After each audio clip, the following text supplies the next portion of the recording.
mechanical iceberg. Physics of possibility. Quantum mechanics allows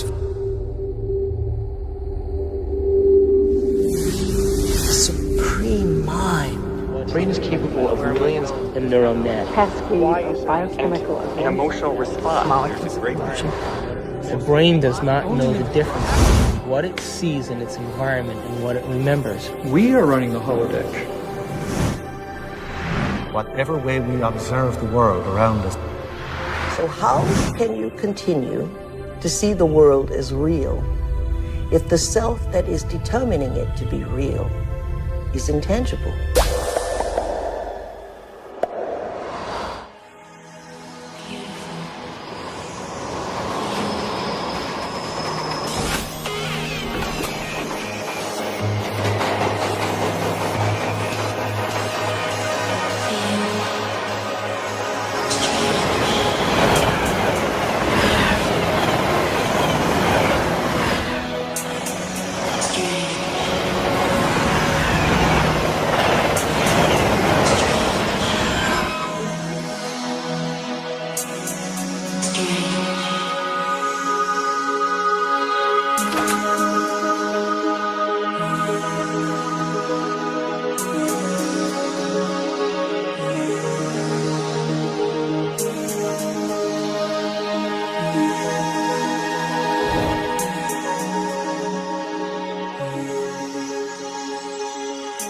Are all realities existing simultaneously?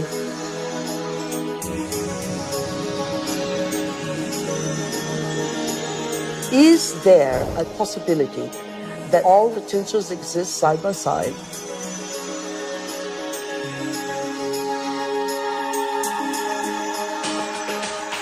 Have you ever seen yourself through the eyes of someone else that you have become?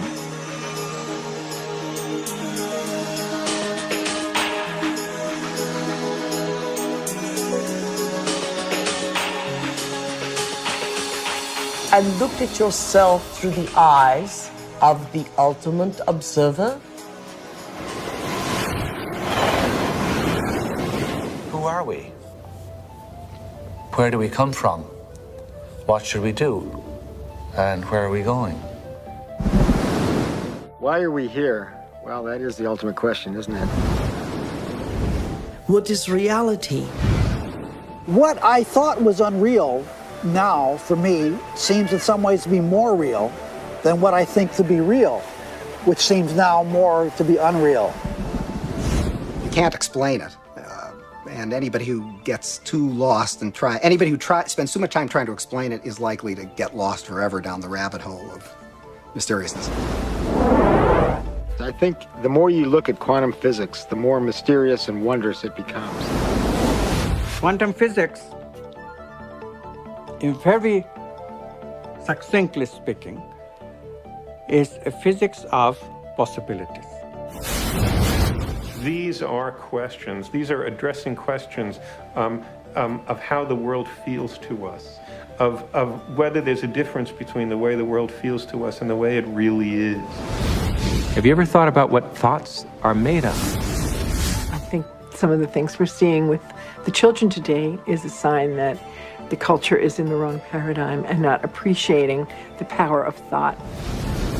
Every age, every generation has its built-in assumptions that the world is flat, or that the world is round, etc. There are hundreds of hidden assumptions, things we take for granted that may or may not be true. Of course, in the vast majority of cases, historically, these things aren't true. So presumably, if history is any guide, much about what we take for granted about the world simply isn't true. But we're locked into these precepts without even knowing it oftentimes. That's a paradox. Modern materialism strips people of the need to feel responsible. And often enough, so does religion. But I think if you take quantum mechanics seriously enough, it puts the responsibility squarely in your lap, and it doesn't give answers that are clear-cut and comforting. It says, yes, the world is a very big place. It's very mysterious. Mechanism is not the answer, but I'm not going to tell you what the answer is, because you're old enough to decide for yourself. Is everyone a mystery?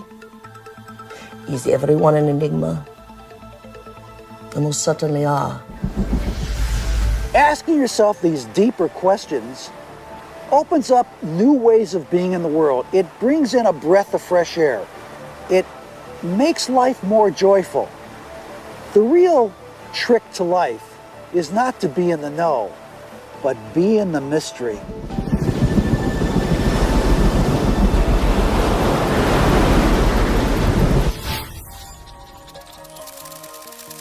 It's time to get wise.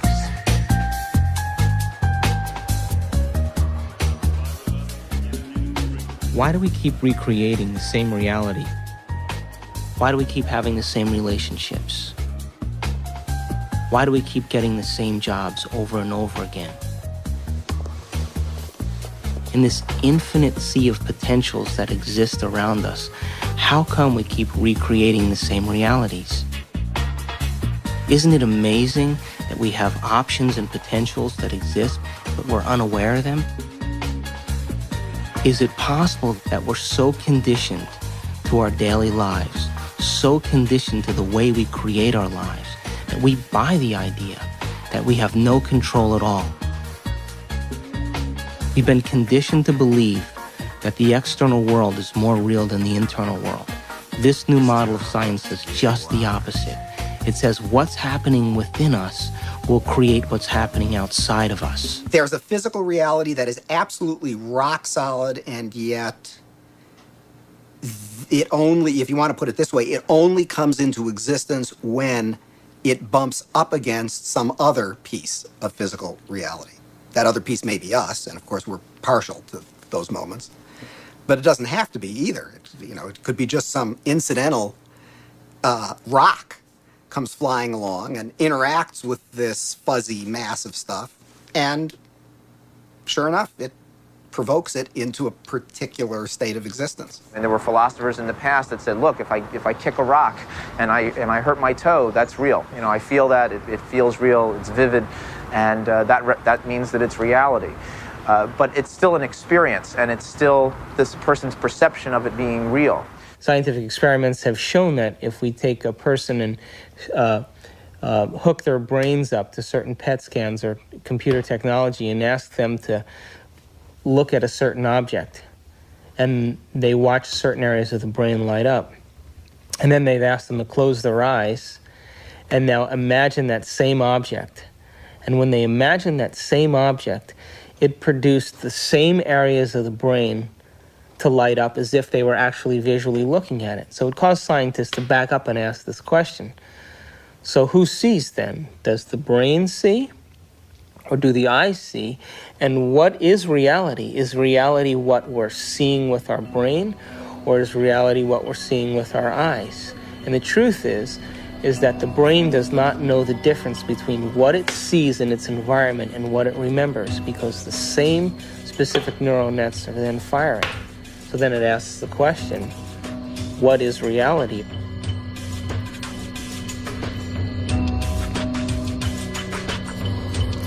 We're bombarded by huge amounts of information, and it's coming into our body, and we're processing it, coming in through our sense organs, and it's percolating up, and at each step we're eliminating information, and finally what is bubbling up to consciousness is the one that's the most self-serving. The brain processes 400 billion bits of information a second, but we're only aware of 2,000 of those. But our awareness of those 2,000 bits of information are just about the environment, our body, and about time.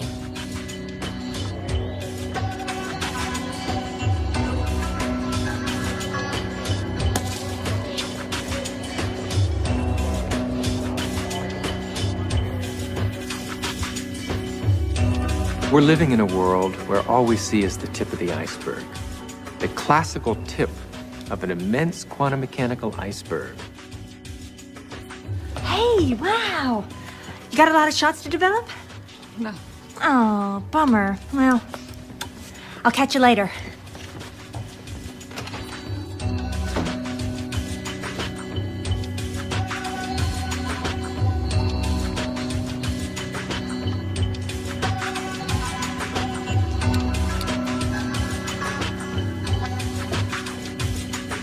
If the brain is processing 400 billion bits of information, and then our awareness is only on 2,000, that means reality is happening in the brain all the time. It's receiving that information, and yet we haven't integrated it.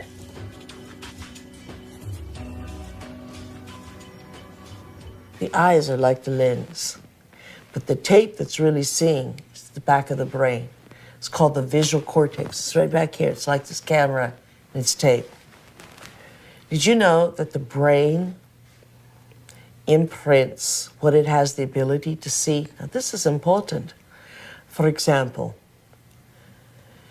this camera is seeing a lot more around me than what is here, because it has no objection and no judgment.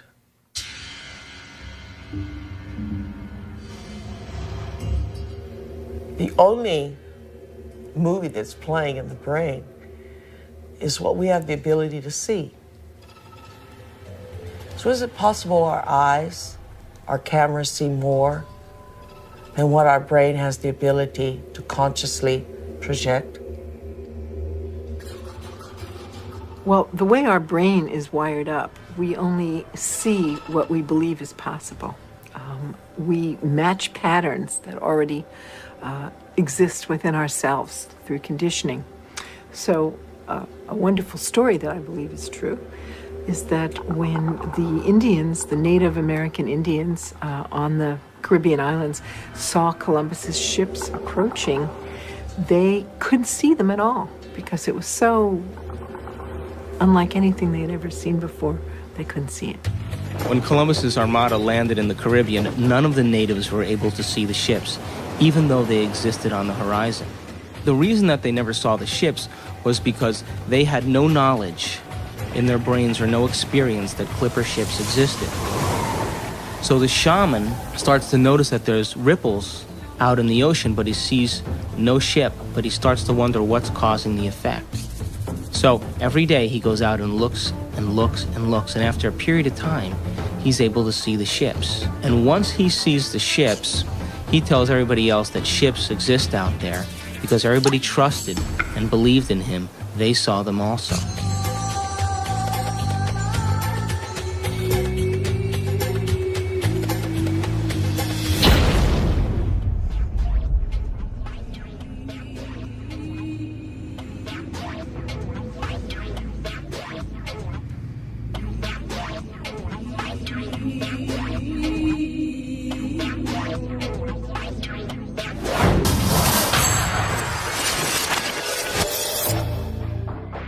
We create reality. We're reality-producing machines. We create the effects of reality all the time. We always perceive something after reflection in the mirror of memory. As far as whether or not we're just living in a big holodeck or not, it's a question that we don't necessarily have a good answer to. I think this is a big philosophical problem that we have to deal with in terms of what science can say about our world, because we are always the observer in science. So we are still always constrained by what is ultimately coming into the human brain that allows us to see and perceive the things that we do. So it is conceivable that all of this really is just a great illusion that we have no way of really getting outside of to see what is really out there. Your brain doesn't know the difference between what's taking place out there and what's taking place in here. There is no out there, independent of what's going on in here.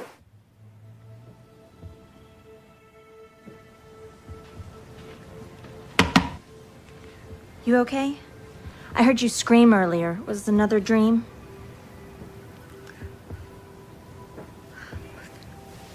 You were an Indian, watching Columbus's ship materialize out of thin air. Wow. And this medicine man kept hitting you. Cool. Hey, maybe it was a past life or a parallel reality or a future life. Got weird. Or maybe that dream was trying to tell you the truth. I guess it just depends on what you think is real. Maybe you should try different anxiety pills. My pills are fine, okay? Thank you. I have to go get dressed. I hope you feel better, Amanda.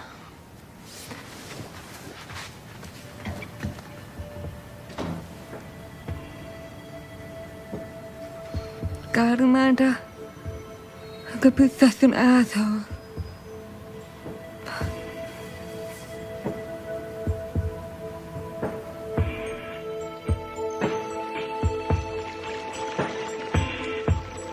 There actually are choices in the direction of how a life can go that are contingent upon small-level quantum effects not being washed out. First of all, let's talk about the subatomic world, and then we'll talk about what it's telling us about reality. The first thing I want to tell you about the subatomic world is it's totally a fantasy created by mad physicists trying to figure out what the heck is going on when they do these little experiments. By little experiments, I mean big energy in little spaces and little pieces of time. It gets pretty nutty at that realm of things, and so subatomic physics was invented to try to figure that all out. We need a new science down there. It's called quantum physics, and it is subject to a whole range of debatable hypotheses, thoughts, feelings, intuitions as to what the heck is really going on. Matter is not what we have long thought it to be. To the scientist, matter has always been thought of as sort of the ultimate in that which is static and predictable. Within all the atoms and molecules, all the space within them, the particles take up an insignificant amount of the volume of an atom or molecule, the fundamental particles. The rest of it is vacuum. What seems to happen is that particles appear and disappear all the time. So where do they go when they're not here? Now, that question is tricky. I'm going to give you two answers. Answer number one, they go into an alternative universe where the people in that universe are asking the same question about those particles when they come into our universe. They say, where do they go? There's a great mystery called the mystery of the direction of time. There's a certain sense in which the fundamental laws of physics that we have don't make any interesting distinction, say, between past and future. For example, it's a puzzle from the standpoint of the fundamental laws of physics. Why we should be able to remember the past and not have the same kind of epistemic access to the future. It's a puzzle from the standpoint of these laws, why we should think something like, by acting now, we can affect the future but not the past. These things, that we have a different kind of epistemic access to the past and the future, that we have a different kind of control by acting now over the future than we do over the past. These things are so fundamental to the way we experience the world that that it seems to me not to be curious about them is to be, 3/4 of the way to being dead.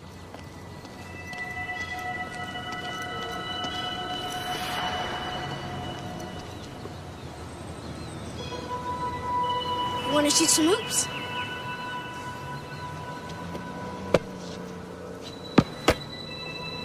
No, you don't have to be like that. Come on and play.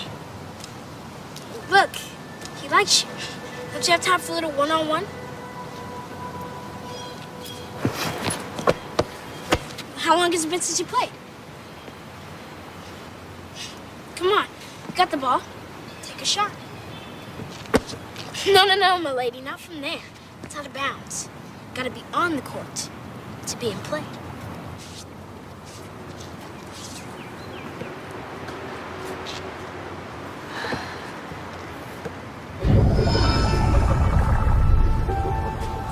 Welcome to Duke Reginald's court of unending possibilities.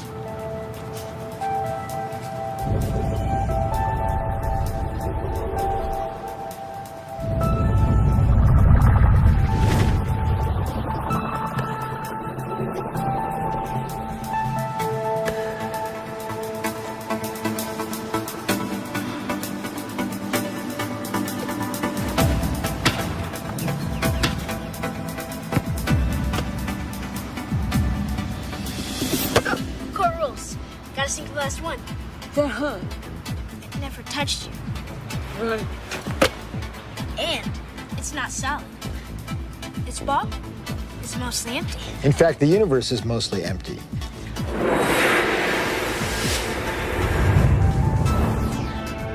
We like to think of space as empty and matter as solid.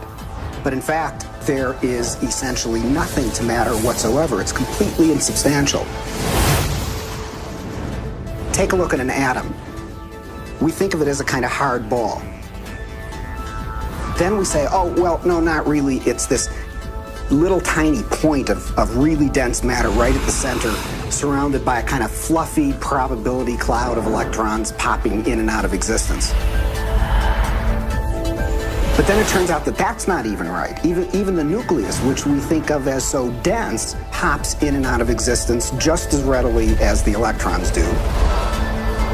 The most solid thing you can say about all this insubstantial matter is that it's more like a thought. It's like a concentrated bit of information.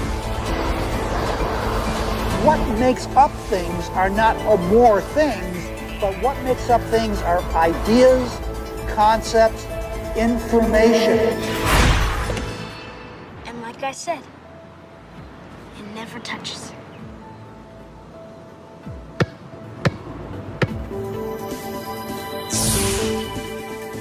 Those electrons build up a charge and push the other electrons away before they touch. So nobody touches nothing. Come on, put your stuff down. Nobody's gonna take it. Like I said, this is my court. It's no problem.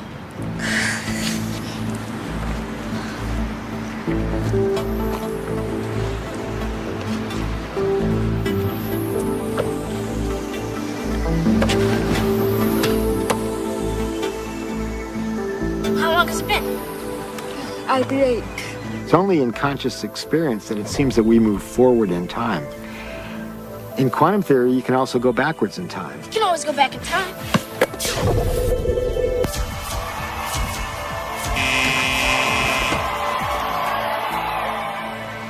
What's the matter? Remember, it's empty. How do you know this yet?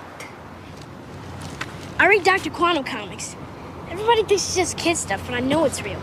That's how I do my magic on the court. Yeah, I always choose the Wonder Boy first. He's got the weirding way. Well, Dr. Quantum says everybody's got it. Everybody's doing it constantly. Each and every time you look. When you ain't looking, it's like a wave. When you are looking, it's like a particle. When you are not looking, there are waves of possibility. When you are looking, then there are particles of experience. A particle, which we think of as a solid thing, really exists in a so-called superposition, a spread out wave of possible locations. And it's in all of those at once. The instant you check on it, it snaps into just one of those possible positions. Quantum superposition implies that a particle can be in two or more places or states simultaneously. And this is a very bizarre concept and one of the hallmarks of the quantum world. Superheroes use superposition, with the world being potential strips of reality. Until we choose. Heroes choose what they want. Being in many places at once, experiencing many possibilities all at once, and then collapsing on the one. The question is, how far down the rabbit hole do you want to go?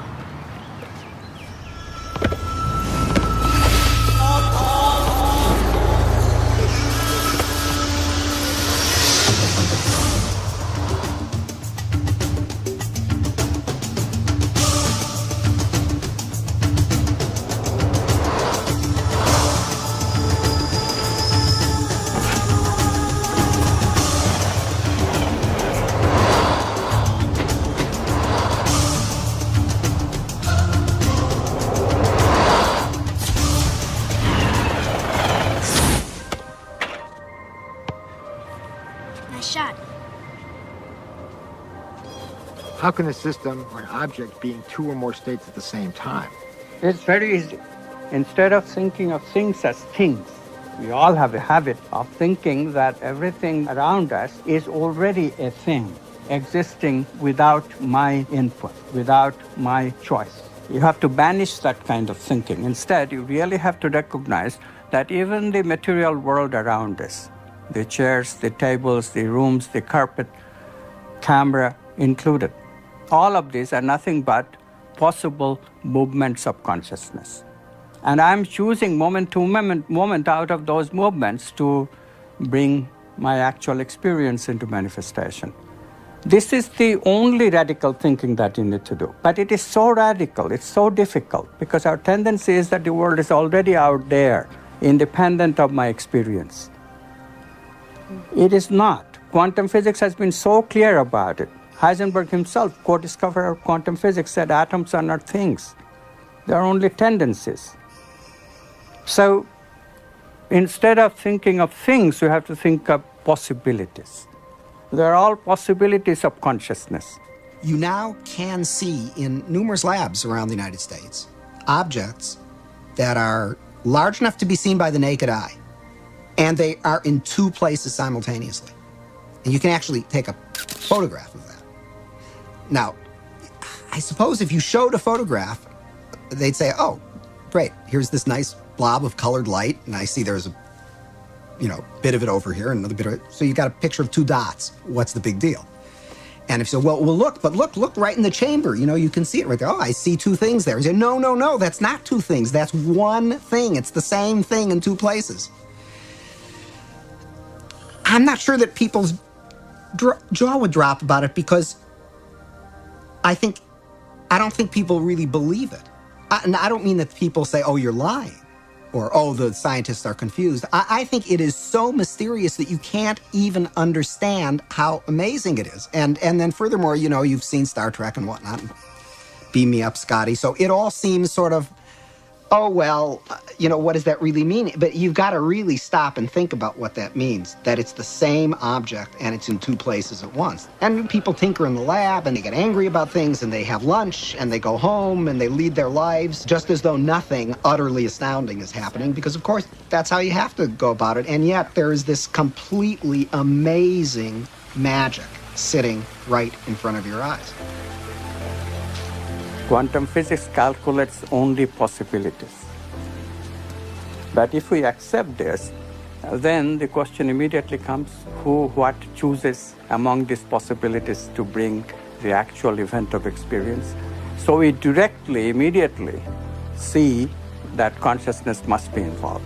The observer cannot be ignored.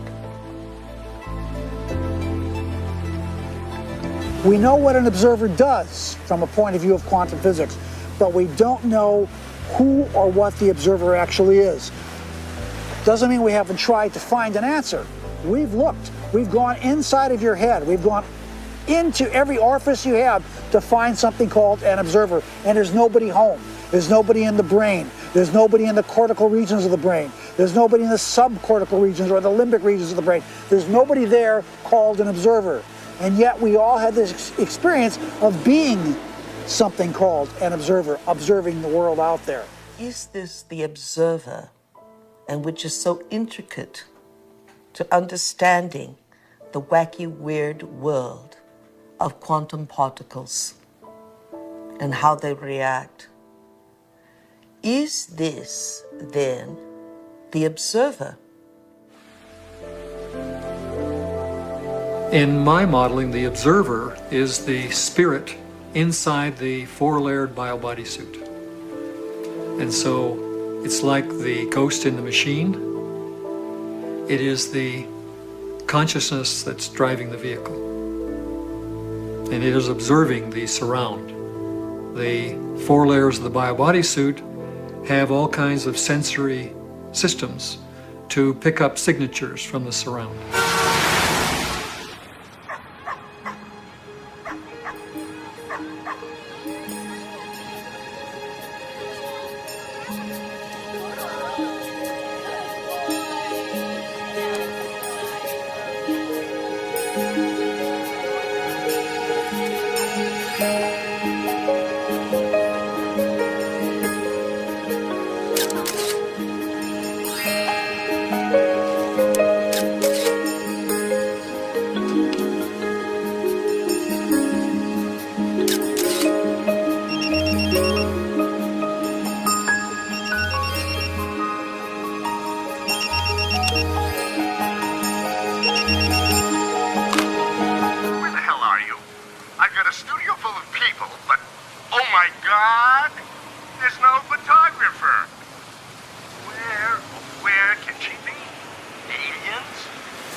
In Washington, D.C., the so-called murder capital of the world, there was a big experiment in the summer of 1993 where 4,000 volunteers came from 100 countries to collectively meditate for long periods of time throughout the day.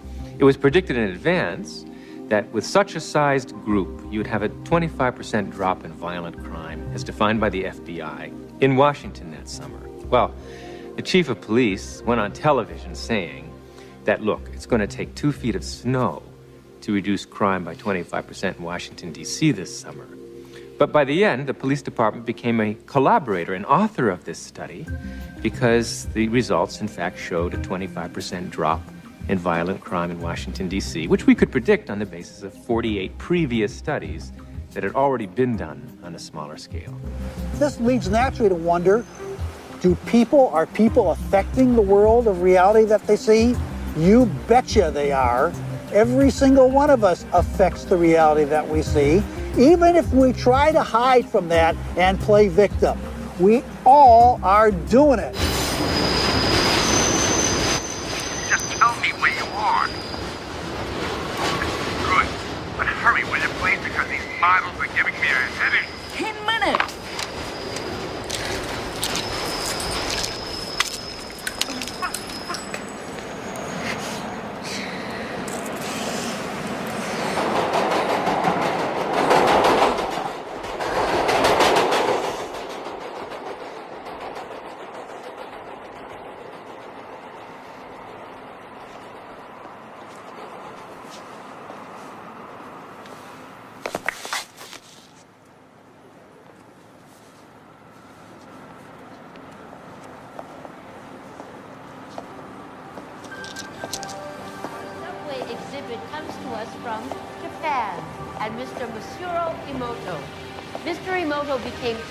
Interested in the molecular structure of water and what affects it. Now, water is the most receptive of the 4 elements. Mr. Emoto thought perhaps it would respond to non-physical events. So he set up a series of studies, applied mental stimuli, and photographed it with a dark field microscope. This first picture is a picture of water from the Fujiwara Dam. And this picture is the same water after receiving a blessing from a Zen Buddhist monk. Now, in this next series of pictures, Mr. Emoto printed out words, taped them to bottles of distilled water, and left them out overnight. This first photograph is a picture of the pure distilled water, just the essence of itself. These subsequent photographs, as you can see, are each different. This is the chi of love. And we move along here to thank you. And you can see where he taped that to this bottle here. But if you read Japanese, you already knew that. Now, Mr. Emoto speaks of the thought or intent being the driving force in all of this. The science of how that actually affects the molecules is unknown, except to the water molecules, of course. And it's really fascinating when you keep in mind that 90% of our bodies are water.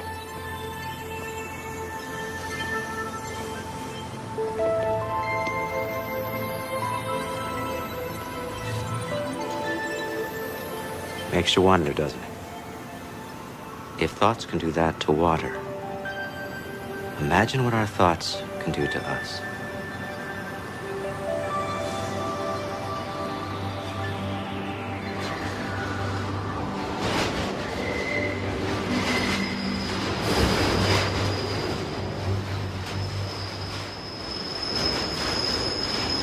Absolutely. Thought alone can completely change the body. Most people don't affect reality in a consistent, substantial way because they don't believe they can. They write an intention and then they erase it because they think that's silly. I mean, I can't do that. And then they write it again and then they erase it. So time average, it's a very small effect. And it really comes down to the fact that they believe they can't do it. If you accept with every rudiment of your being that you will walk on water Will it happen? Yes, it will. But you know, it's like positive thinking. It's a wonderful idea, positive thinking. But what it usually means is that I have a little smear of positive thinking covering a whole mass of negative thinking. So thinking positive is not really thinking positive. It's just disguising the negative thinking that we have. When we think of things, then we make the reality more concrete than it is. And that's where we become stuck. We become stuck in the sameness of reality. Because if reality is concrete, obviously I'm insignificant. I cannot really change it.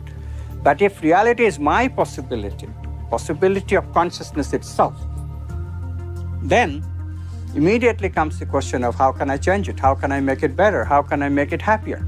You see how we are extending the image of ourselves? In the old thinking, I cannot change anything because I don't have any role at all in reality. Reality is already there. It's material objects moving in their own way from deterministic laws. And mathematics determines what they will do in a given situation. I, the experiencer, have no role at all. In the new view, yes, mathematics can give us something. It gives us the possibilities that all these movements can assume, but it cannot give us the actual experience that I'll be having in my consciousness. I choose that experience.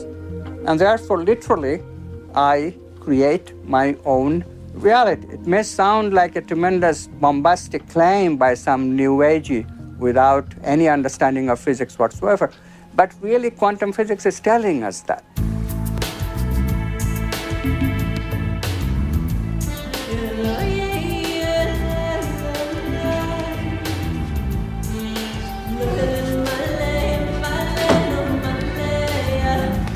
Hey, how was the shoot? So.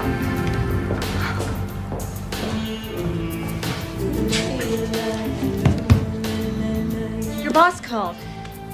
He's worried about you.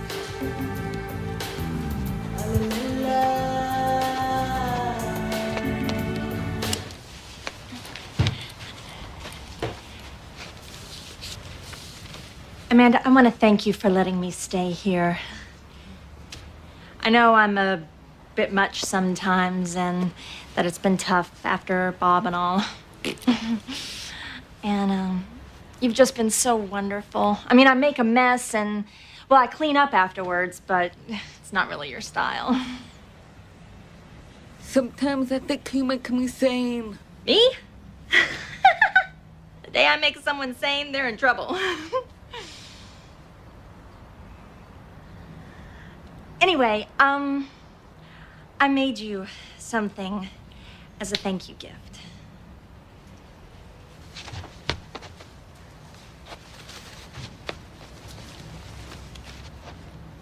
Open it.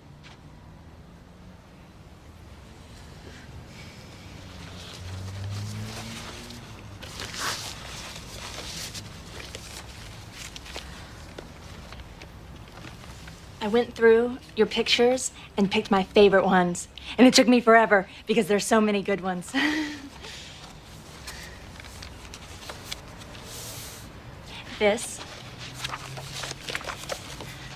That's for all the wonderful photos you will be taking.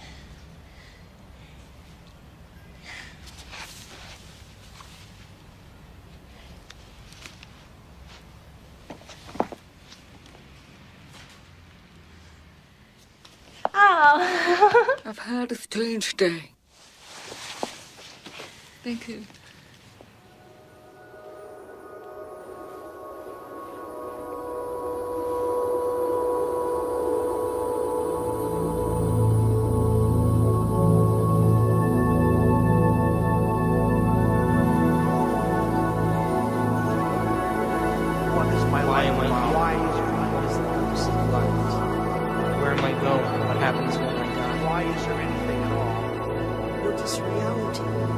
It makes you wonder, doesn't it? If thoughts can do that to water, imagine what our thoughts can do to us. Reality ultimately comes down to our experience. Have you ever thought about what thoughts are made of? Is there a substance of thought? I guess it just depends on what you think is real. The world being possible timelines of reality. Until we choose. Are all realities in the quantum field existing simultaneously? I definitely think of an addiction as something really something that you can't stop. There literally are different worlds in which we live. There's the macroscopic world that we see. There's the world of our cells. There's the world of our atoms. There's the world of our nuclei. These are each totally different worlds. They have their own language. They have their own mathematics. They're not just smaller. Each is totally different. But they're complementary. Because I am my atoms. But I am also my cells. I'm also my macroscopic physiology. It's all true. They're just different levels of truth. The deepest level of truth uncovered by science and by philosophy is the fundamental truth of unity. At that deepest subnuclear level of our reality, you and I are literally one.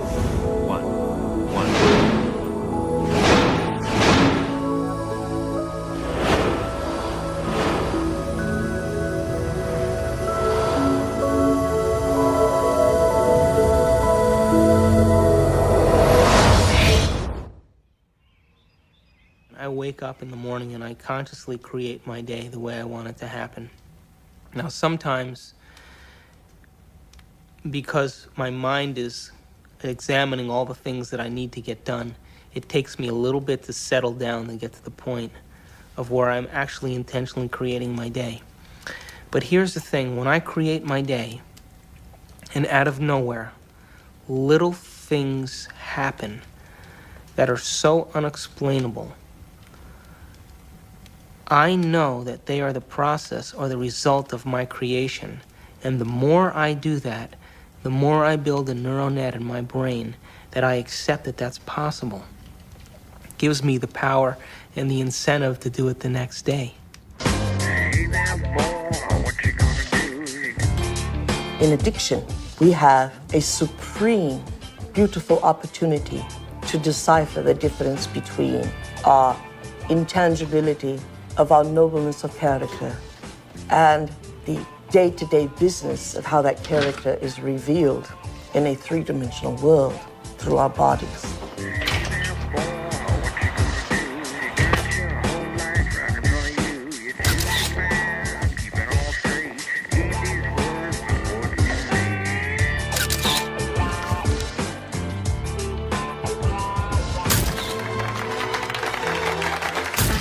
Weddings. And what we will learn is that addiction is the feeling of a chemical rush that is cascaded through the bodies through a whole assortment of glands and ductless glands and through the spinal fluid, a feeling that some would call a sexual fantasy.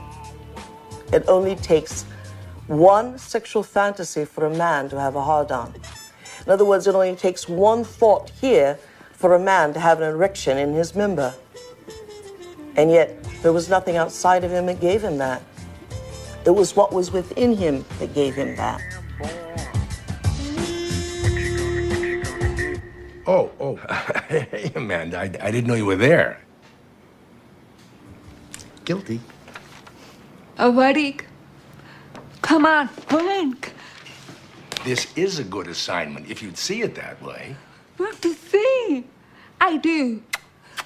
They did. Oh, God, Amanda. I mean, you live in your past. I mean, everything with you is about what happened. You hate churches, you hate weddings, you hate guys. Now, I want you to go scope it out. Don't need to. I got money there. I know. I took the pictures, remember? You got too many memories clouding your vision. Oh, Amanda, you know you're the best technical photographer I have. And I want to have some great pictures. You know what? You need a good Polish wedding. And watch out for those good Catholic boys, huh? You need the priest. Come on, get out of here. Bye.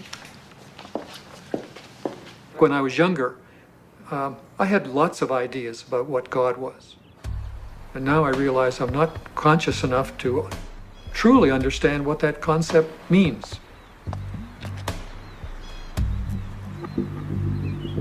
That I am at one with the great being that made me and brought me here and that formed the galaxies and the universes, etc. How did that get taken out of religion? It was not hard.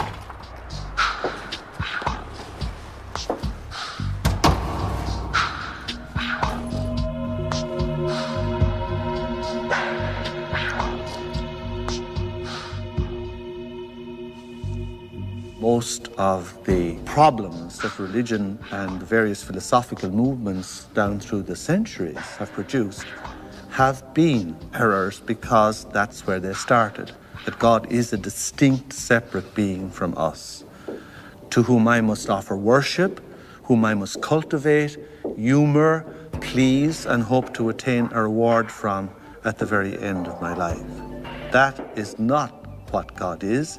That is a blasphemy. God is such a broad thing, some parts of which, most of the parts of which that are associated with organized religion is something that I sort of recoil at and something that I think has done a lot of harm to the world, done harm to women, done harm to oppressed peoples, done harm to the World Trade Center. And yet, at the same point, we have the epitome of a great science. The closest science has ever come to explaining Jesus' interpretation that the mustard seed was larger than the kingdom of heaven. And the only science that can fit into that analogy is quantum physics.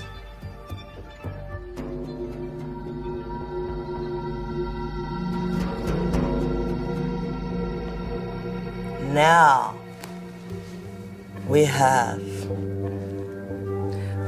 great technology, from anti-gravity magnets and magnetic fields of zero-point energy.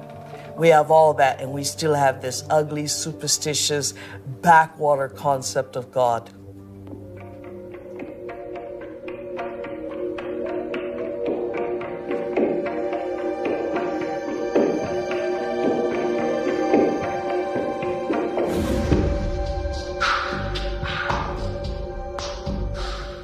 Fall into line very readily when they're threatened by these cosmic sentences of everlasting punishment. But this is not how God is. And once you start to question the traditional images, caricatures of God, people feel you're an agnostic or an atheist or a subverter of the social order. God must be greater than the greatest of human weaknesses, and indeed, the greatness of human skill, that God must even transcend, are most remarkable to emulate nature in its absolute splendor. How can any man or woman sin against such a greatness of mind? How can any one little carbon unit on Earth, in the backwaters of, indeed, the Milky Way, the boondocks, betray God Almighty? That is impossible. The height of arrogance is the height of control of those who create God in their own image.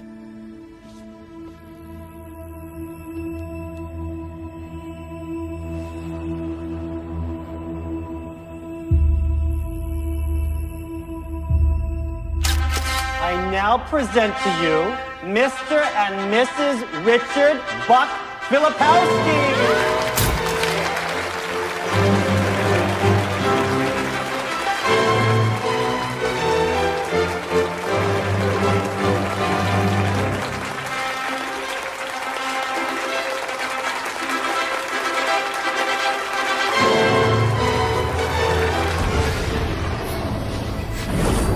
Brain, when it fires its thoughts, is likened unto the landscape of a thundercloud.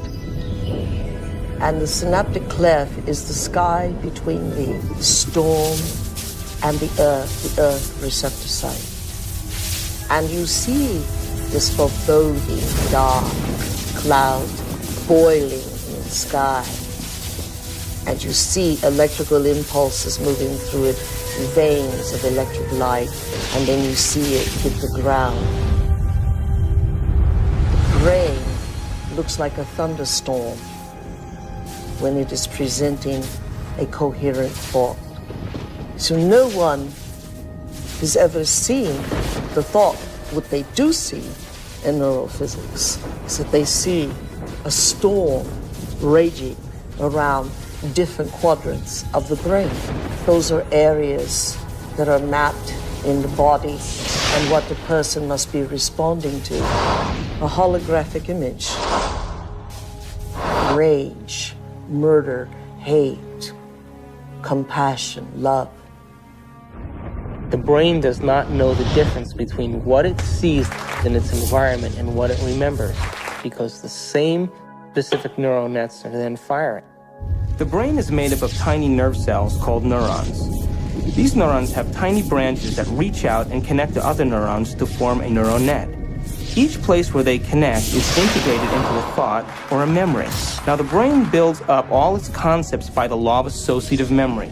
For example, ideas, thoughts, and feelings are all constructed and interconnected in this neural net, and all have a possible relationship with one another. The concept and the feeling of love, for instance, is stored in this vast neural net. But we build the concept of love from many other different ideas. Some people have love connected to disappointment. When they think about love, they experience the memory of pain, sorrow, anger, and even rage. Rage may be linked to hurt, which may be linked to a specific person, which then is connected back to love. We build up models of how we see the world outside of us. And the more information that we have, the more we refine our model one way or another. And what we ultimately do is tell ourselves a story about what the outside world is. Any information that we process, any information that we take in from the environment is always colored by the experiences that we've had and an emotional response that we're having to what we're bringing in. Who is in the driver's seat when we control our emotions or we respond to our emotions? We know physiologically that nerve cells that fire together wire together. If you practice something over and over again, those nerve cells have a long-term relationship. If you get angry on a daily basis, if you get frustrated on a daily basis, if you suffer on a daily basis, if you give reasons for the victimization in your life, you're rewiring and reintegrating that neural net on a daily basis, and that neural net now has a long-term relationship with all those other nerve cells called an identity.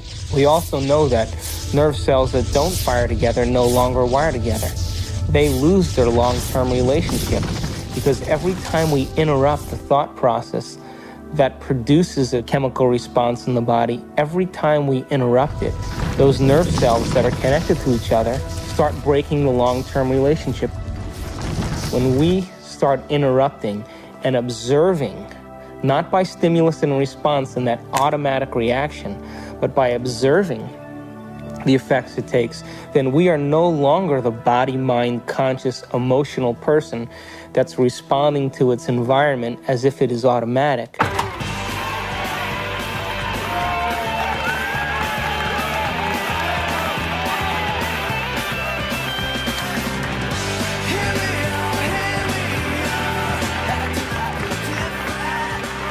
Does that mean emotions are good or emotions are bad?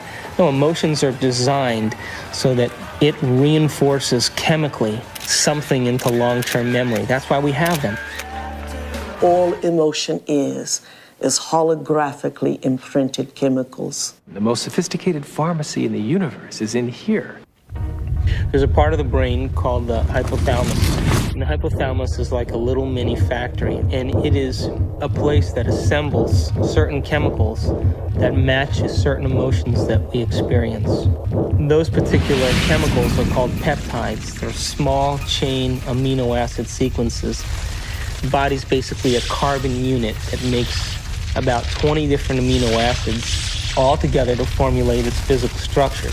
The body is a protein-producing machine. In the hypothalamus, we take small chain proteins called peptides, and we assemble them into certain neuropeptides or neurohormones that match the emotional states that we experience on a daily basis.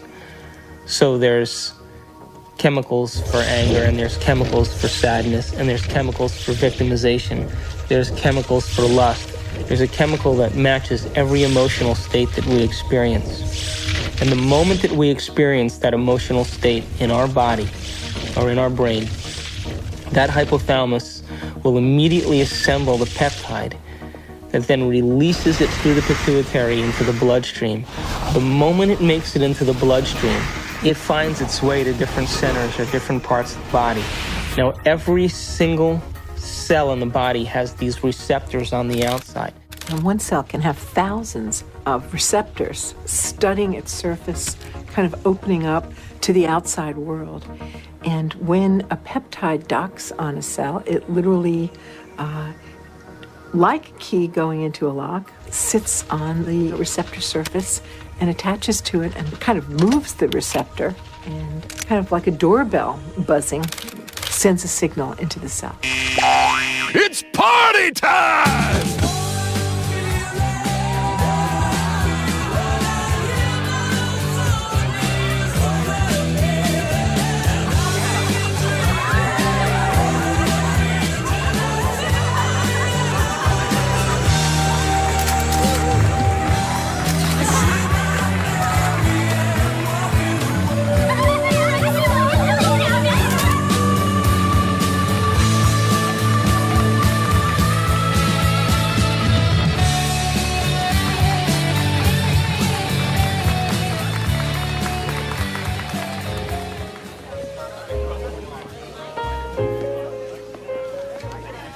Power to be king. What happens in adulthood is that most of us who've had our glitches along the way are operating in an emotionally detached place, or we're operating as if today were yesterday.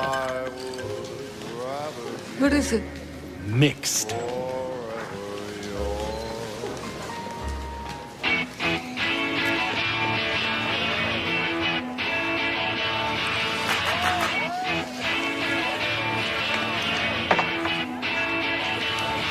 In either the disconnected place or the overly emotional reactive place, because they've gone to an earlier time in reality, the person is not operating as an integrated whole.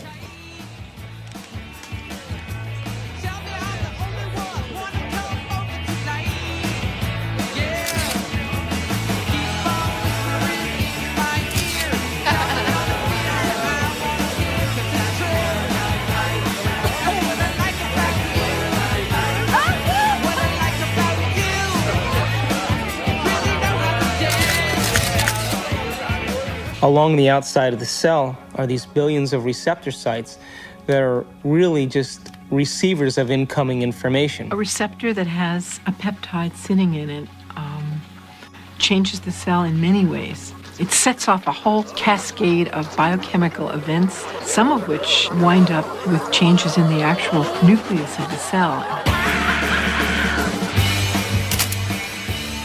When I grew up, I want to become a photographer just like you. Oh. Got any tips? Take lots of pictures. Thanks. Each cell is definitely alive, and each cell has a consciousness, particularly if we define consciousness as the point of view of an observer. There is always the perspective of the cell. A few years later! That was me. That was a small, that was a In fact, the cell is the smallest unit of consciousness in the body. I'm hungry. I'm hungry.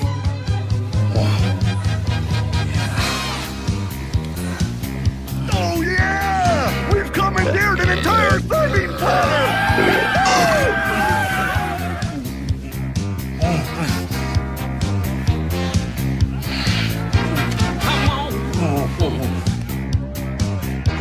Yeah, keep it coming, keep it coming. Yeah. Oh, let's go. Oh, yeah. Well, my definition of an addiction is something really simple. Something that you can't stop. Oh, make me suffer, please. You wanna hurt?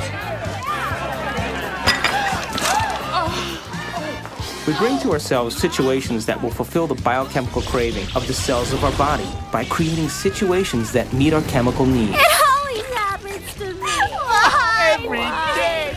An addict will always need a little bit more in order to get a rush or a high of what they're looking for chemically.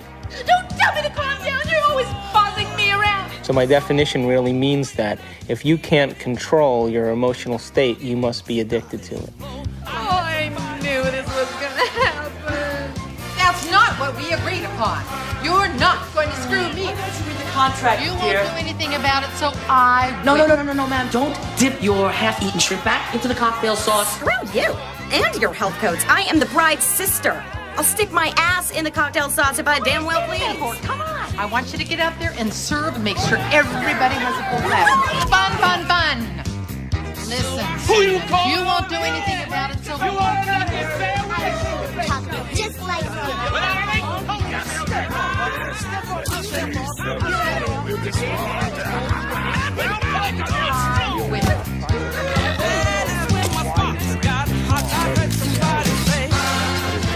What is reality? What is the real reality?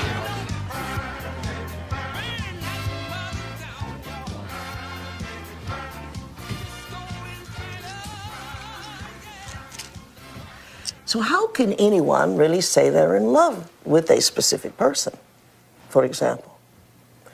They're only in love with the anticipation of the emotions they're addicted to. Because the same person could fall out of favor the next week by not complying. My goodness, doesn't that change the landscape of our emotional outlook on personal needs and identities?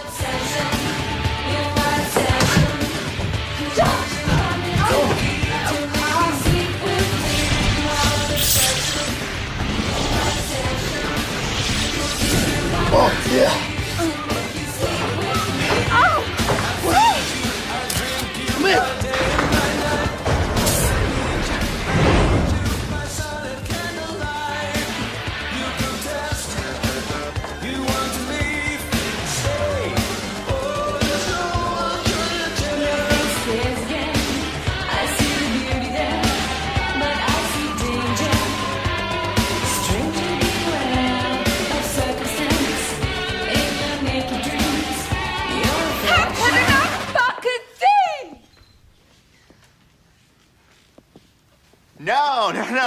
No. You got the punchline wrong. It's a photographer's joke. Go on about your music.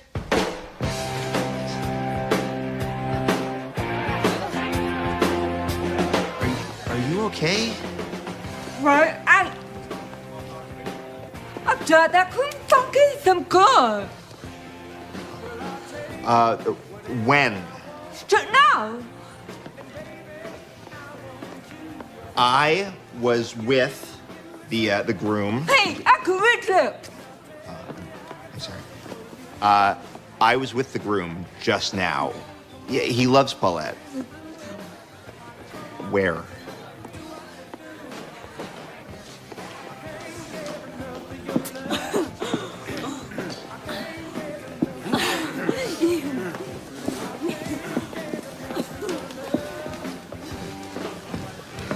Polacks, they all look the same in a tux.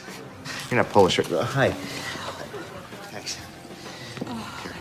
This will help.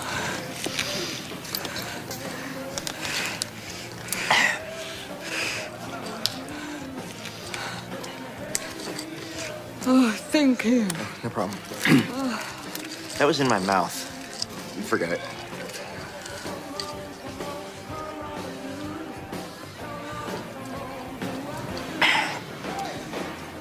So, what's your name? Elliot. Hi. Yeah. It's I'm Amanda. Hey, Amanda. I should have asked you what your name. You photograph a lot of weddings? Yeah, I hate it. I'm doing the thing again with my hands. I'm sorry. We are emotions, and emotions are us. Again, I can't separate emotions. When you consider that every aspect of your digestion, every sphincter that opens and closes, every group of cells that come in for nourishment and then moves out to heal something or repair something. Those are all under the influence of the molecules of emotion. I mean, it's this total buzz. So you ask if emotions are bad. Emotions are not bad. They're life. They color the richness of our experience. It's our addiction that's the problem. The thing that most people don't realize is that when they understand that they are addicted to emotions... Another drink? It's not just psychological. It's biochemical. Think about this. Heroin uses the same receptor mechanisms on the cells that our emotional chemicals use. It's easy to see then that if we can be addicted to heroin, then we can be addicted to any neuropeptide, any emotion. To the groom! To the groom. Woo!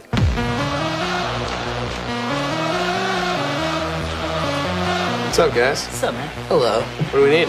Some boxes. Put out! Yeah, baby!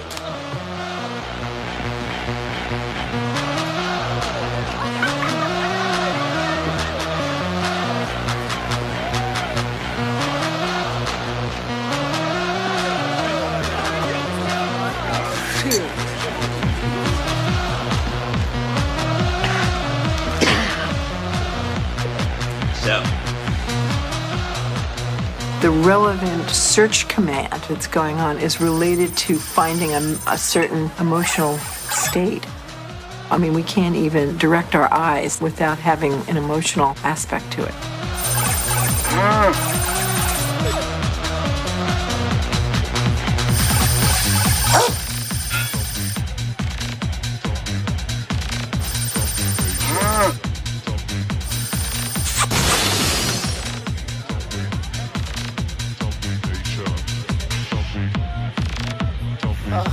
Oh, gosh. She wouldn't fall for me. No.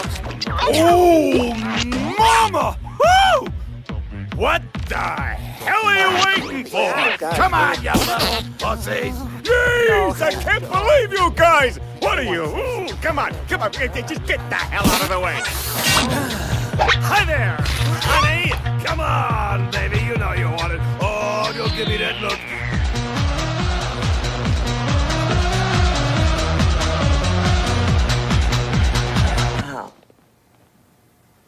What about people who are addicted to sex?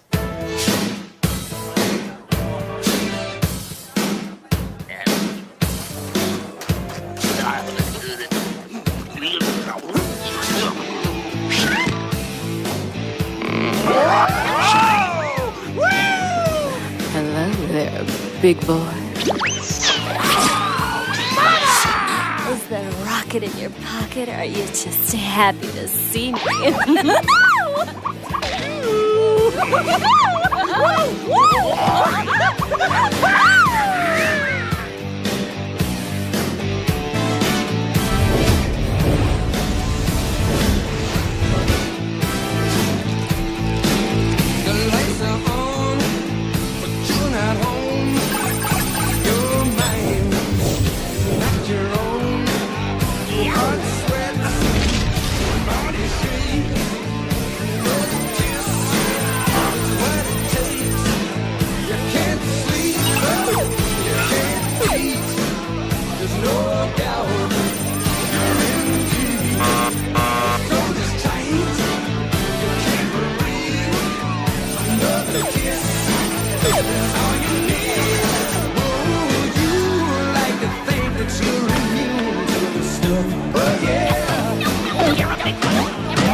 touch, all right? Did you not touch anything? All right, it's very expensive equipment, all right?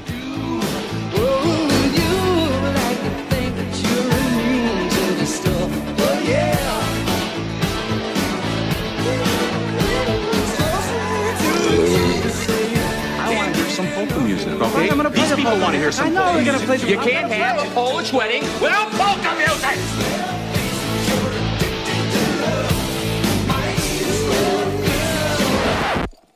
No, would you leave it alone? Keep your Hey, fucking hands how can you have a Polish wedding without any fucking Polish Keep music? your fucking hands off my equipment, man!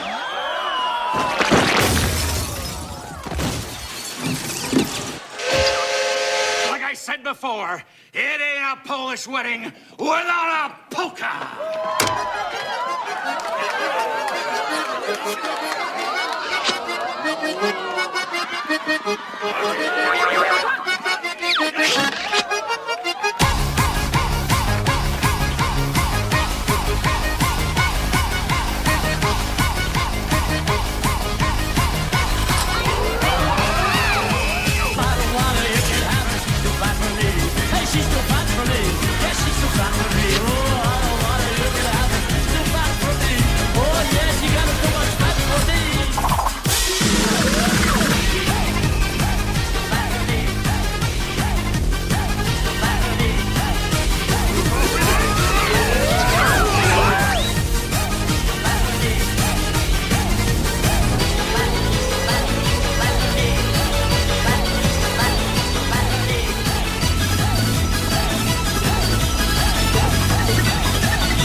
Our mind literally creates our body.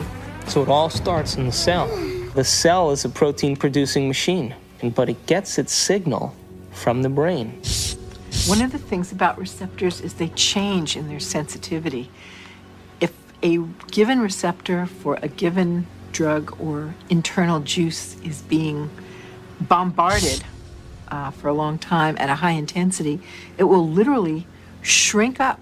There will be less of them, or it will be hooked up in such a way that it is desensitized or downregulated.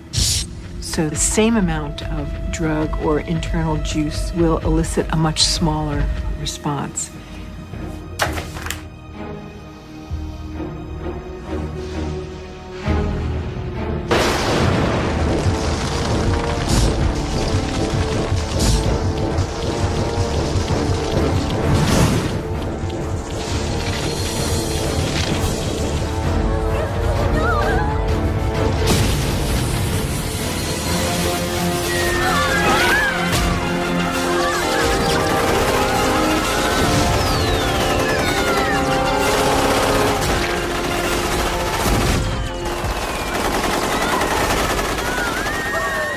if we're bombarding the cell with the same attitude and the same chemistry over and over again on a daily basis, when that cell finally decides to divide, when it produces a sister cell or a daughter cell, that next cell will have more receptor sites for those particular emotional neuropeptides and less receptor sites for vitamins, minerals, nutrients, fluid exchange, or even the release of waste products or toxins. Now, all aging is a result of improper protein production. What happens when we age? Our skin loses elasticity. Well, elastin is a protein. What happens to our enzymes? We don't digest as well. What happens to our synovial fluid? Those are proteins. They become brittle and stiff. What happens to our bones? They become thin. So all aging is a result of improper protein production. So then the question arises, does it really matter what we eat? And does nutrition really have an effect if the cell doesn't even have the receptor sites after 20 years of emotional abuse to even receive or let in the nutrients that are necessary for its health?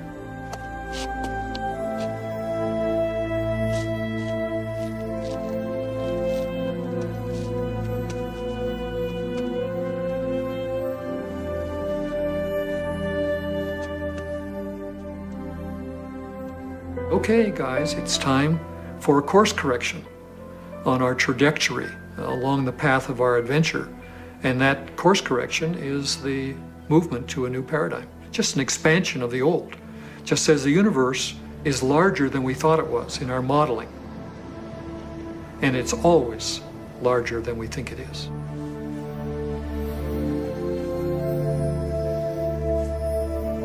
I hate you.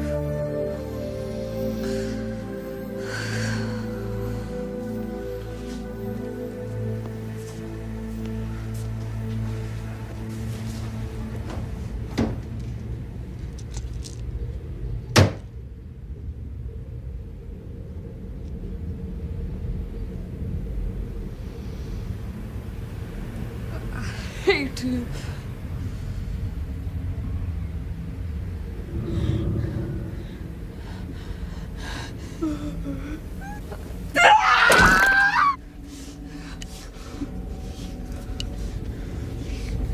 You get it? You're fat! Look at you! You're fat! You're ugly! You're wood! Nothing! You get it all! I hate you!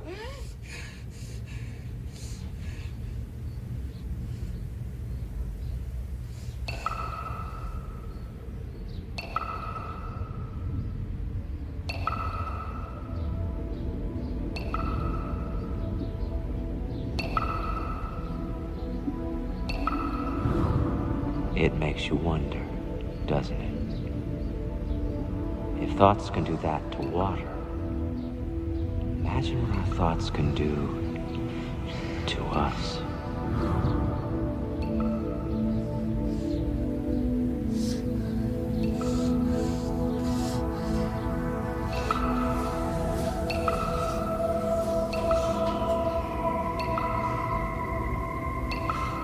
No one has ever came along and ever given you sufficient, intelligent knowledge about your beautiful self, how you work from the inside out.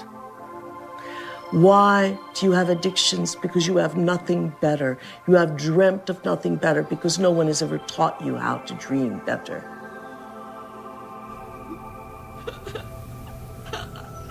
Do I think that you are bad? I don't think you're bad. Do I think you're good? I don't think you're good either. I think you're God.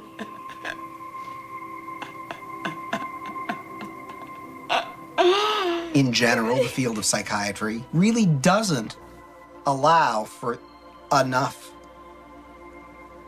freedom of action on people's part, meaning an awful lot of problems, not all of them to be sure, but an awful lot of problems that get labeled as psychological problems really amount to people making rotten choices. And they ought to be instructed to make different ones. Can I? Wow. Borrow some toothpaste?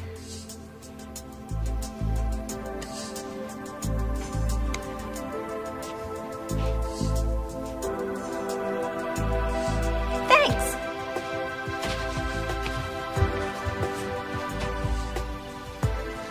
When I talk about we disappearing, I don't mean that we physically disappear.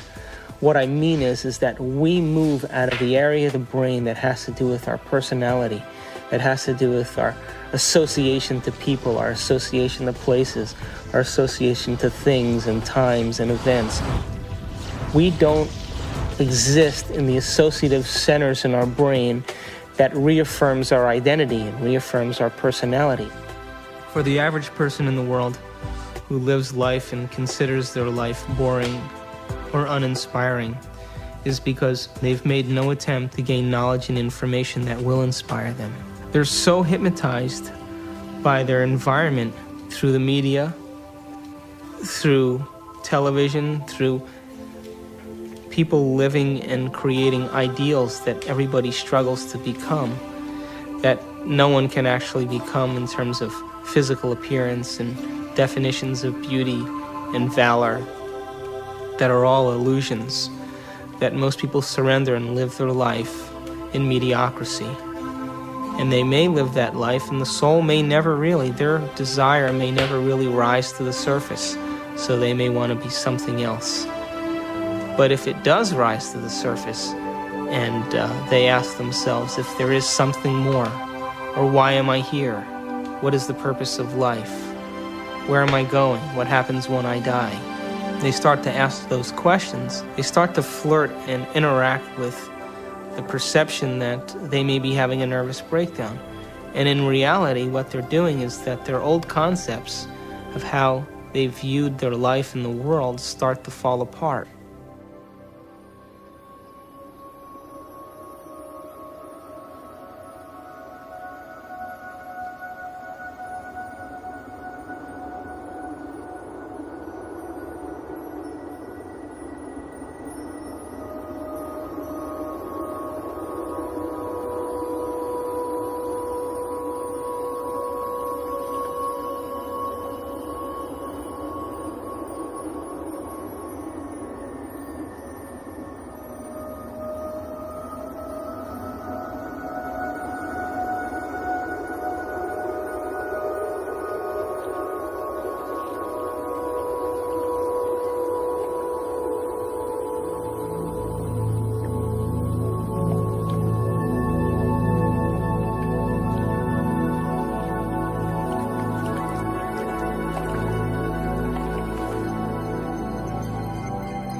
We're in completely new territory in our brain. And because we're in completely new territory, we're rewiring the brain, literally reconnecting to a new concept. Then ultimately, it changes us from the inside out. If I change my mind, will I change my choices? If I change my choices, will my life change? Why can't I change? What am I addicted to? What will I lose that I'm chemically attached to? And what person, place, thing, time, or event that I'm chemically attached to that I don't want to lose because I may have to experience the chemical withdrawal from that? Hence the human drama.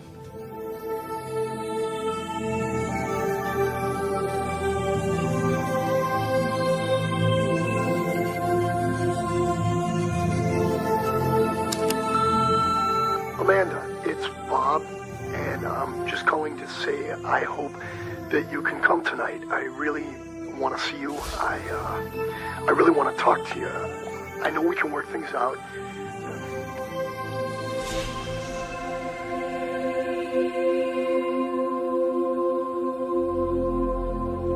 It's the only planet in the Milky Way that has habitation that is steeped in enormous subjugation of religion.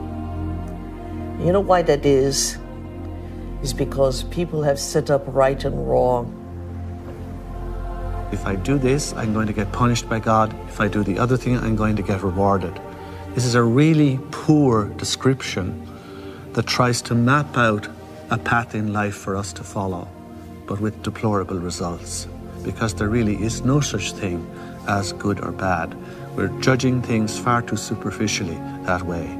Does that mean you're in favor of sin and licentiousness and depravity? No. It simply means that you need to improve your expression and understanding of what you're dealing with here. There are things that I do, and I know they'll evolve me. There are other things that will not evolve me. But it's not good or bad. And there's no God waiting to punish you because you did one or the other. There is no God condemning people. Everyone is God's. At the same time, God is the sort of placeholder name for those parts of our experience of the world which are somehow transcendent, somehow sublime. I have no idea what God is. And yet I have an experience that God is. There is something very real about this presence called God. Although I have no idea how to define God, to see God as a person or a thing, I can't seem to do it. It's kind of like asking a human being to explain what God is similar to asking a fish to explain the water in which the fish swims. God is a superposition of all the spirit from all things. You are a God in the making, and you have to walk this path. But someday, you have to love the abstract as much as you love the condition of addiction. The only way that I will ever be great to myself is not what I do to my body, but what I do to my mind.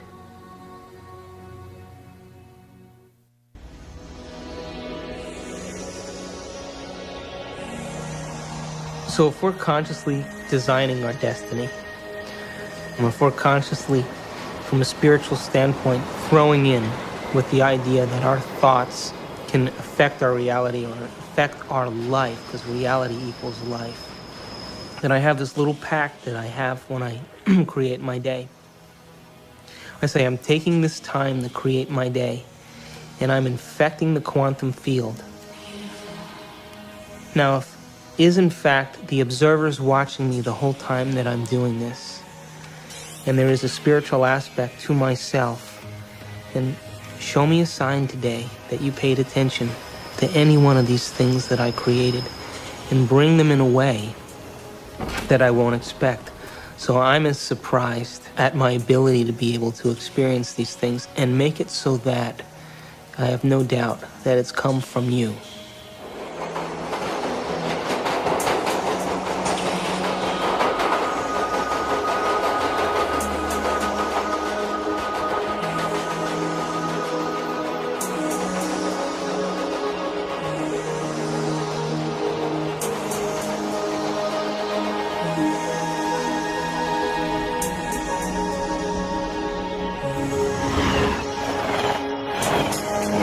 The brain is capable of millions of different things that people just really should learn, that how incredible they actually are and how incredible their minds actually are. And that not only do they have this unbelievable thing within their head that can do so many things for them and can help us learn and can actually change and adapt, and it can make us something better than what we actually are, and it can actually help us to transcend ourselves. That there may be some way that it can actually take us to a higher level of our existence, where we can actually understand the world in a deeper way, where we can understand our relationship to things and people in a deeper way, and we can ultimately make more meaning for ourselves in our world. We can show that there's a spiritual part of our brain, but it's a part that we all can have access to, and it's something that we can all do.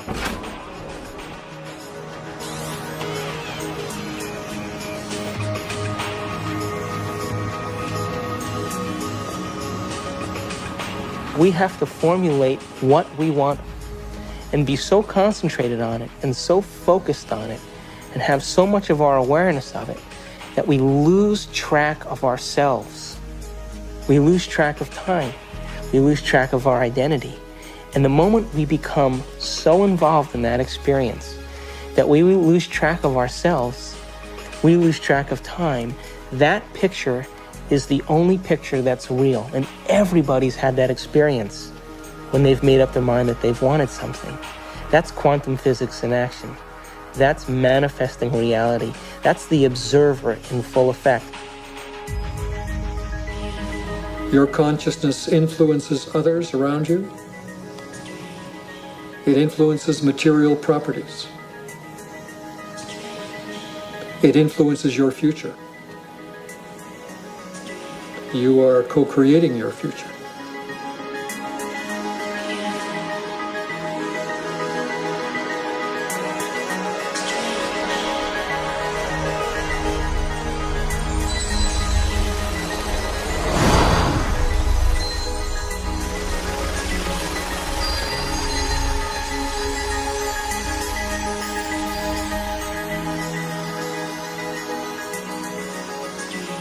Show me a sign today that you paid attention to any one of these things that I created, and bring them in a way that I won't expect. So I'm as surprised at my ability to be able to experience these things, and make it so that I have no doubt that it's come from you.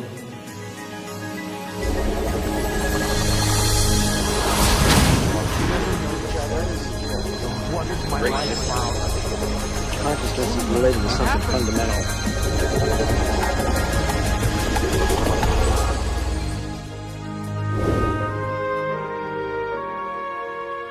Have you ever seen yourself through the eyes of someone else that you have become? What an initiation.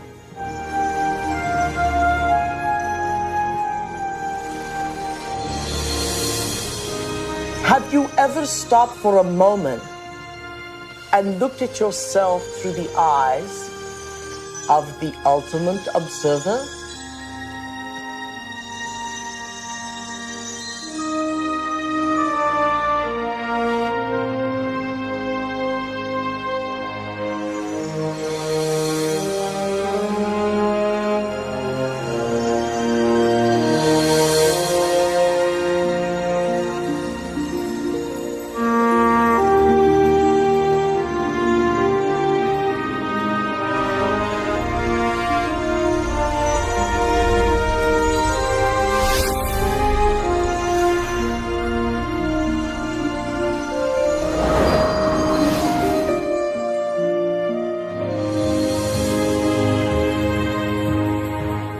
I am much more than I think I am. I can be much more even than that. I can influence my environment with people. I can influence space itself. I can influence the future. I am responsible for all those things. I and the surround are not separate. They're part of one. I'm connected to it all.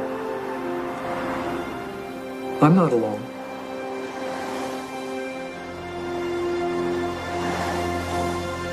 Knowing that there's this interconnectedness of the universe, that we are all interconnected and that we are connected to the universe at its fundamental level, I think is as good an explanation for spirituality as there is.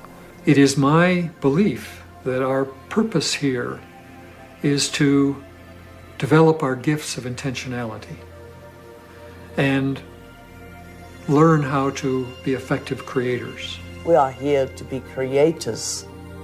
We are here to infiltrate space with ideas and mansions of thought. We are here to make something of this life. To acknowledge the quantum self, to acknowledge the place where we really have choice, to acknowledge mind. When that shift our perspective takes place, we say that somebody has been enlightened.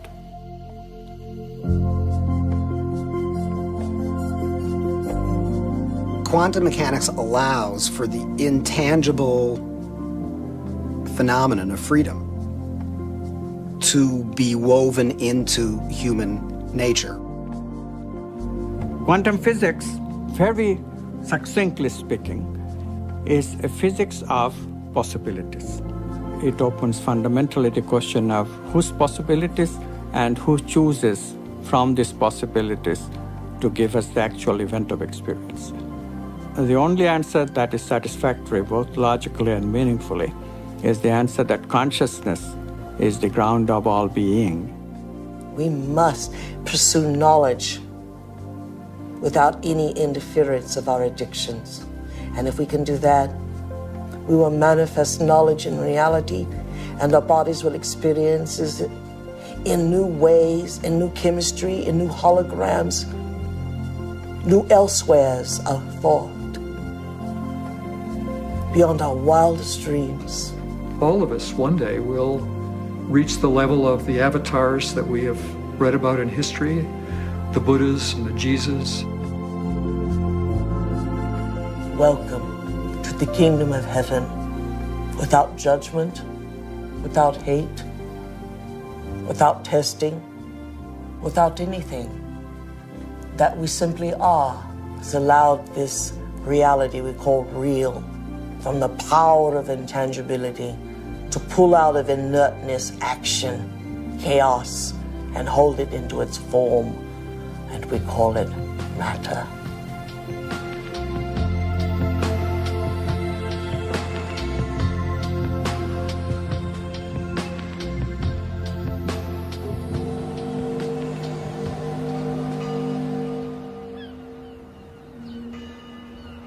How can we measure the effects? We get to live our life and see then if somewhere in our lives something's changed. And then if it has changed, we become the scientists to our life, which is the whole reason why we're here.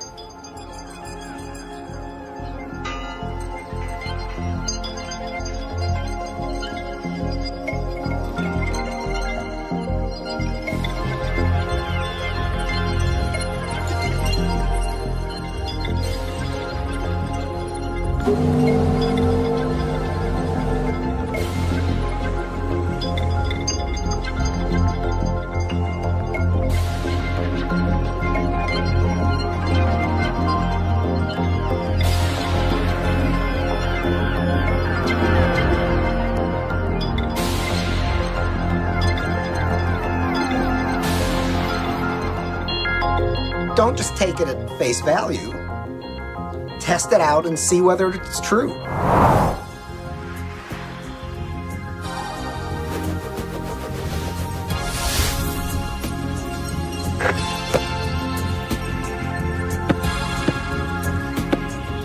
Hey, you're back. I'm back. So you never answered my question. What question? How far down the rabbit hole do you want to go?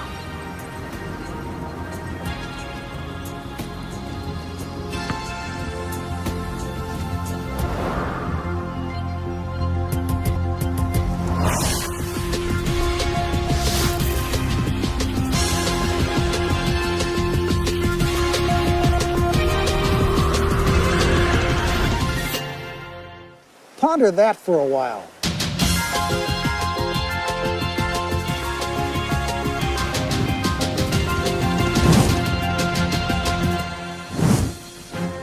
My name's David Albert. I got a PhD in theoretical physics. I studied biochemistry at Rutgers University, and then went to chiropractic college at Life University in Atlanta, Georgia. My postgraduate training is in anatomy and physiology, neurochemistry, neurophysiology, and genetics. I study quantum physics. I sometimes teach it. I have written a book on quantum physics and many books explicating the meaning of quantum physics. After my PhD from Harvard, I went to CERN, the European Laboratory for Particle Research, and then joined faculty at Stanford. And my work there has been the development of unified quantum field theories. I have about 100 publications in this area, but perhaps I'm best known for the discovery of supersymmetric flipped SU5 grand unified field theory.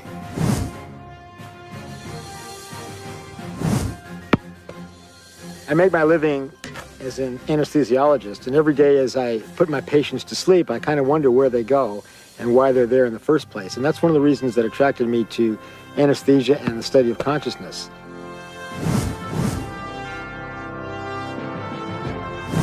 My name is Michal Ledwith, and for most of my life I was a professor of theology. I'm Dr. Daniel Monti. I'm a physician with specialty training in psychiatry and human behavior. I'm on the full-time faculty at the Jefferson Medical College.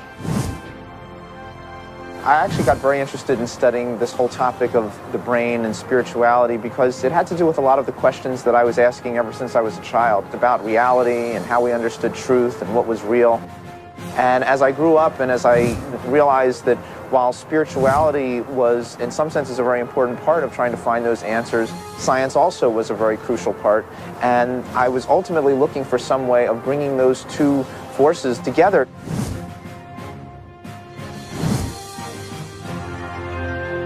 Well, my name is Candace Pert, and I'm a professor at Georgetown in the medical school. Here we are actually filming great thinkers. Everyone in this room is a great thinker. Now that we got them thinking, that's always a trick, isn't it? I should make it clear that I am a graduate student in physics. I'm not a full-fledged theoretical physicist yet. But if fortune smiles on me and I continue to work like a dog on my problem sets and exams and whatnot, eventually what I hope to do with this is to apply fundamental quantum theory to quantum information processing. So I decided, well, if I gave up being department chairman, and if I gave up all my professional committees, and I gave up all my government committees, I would have a block of time that I could put to work. Of course, I give up all my power positions, but you have to sacrifice something. I had to keep my day job because my family needed to be fed.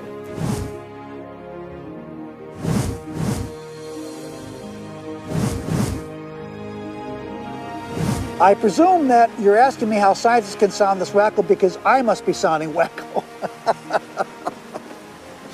It's really an interesting question. If you study science long enough, and seriously enough, and dig deeply enough, if you don't come out feeling wacko about it, you haven't understood a thing.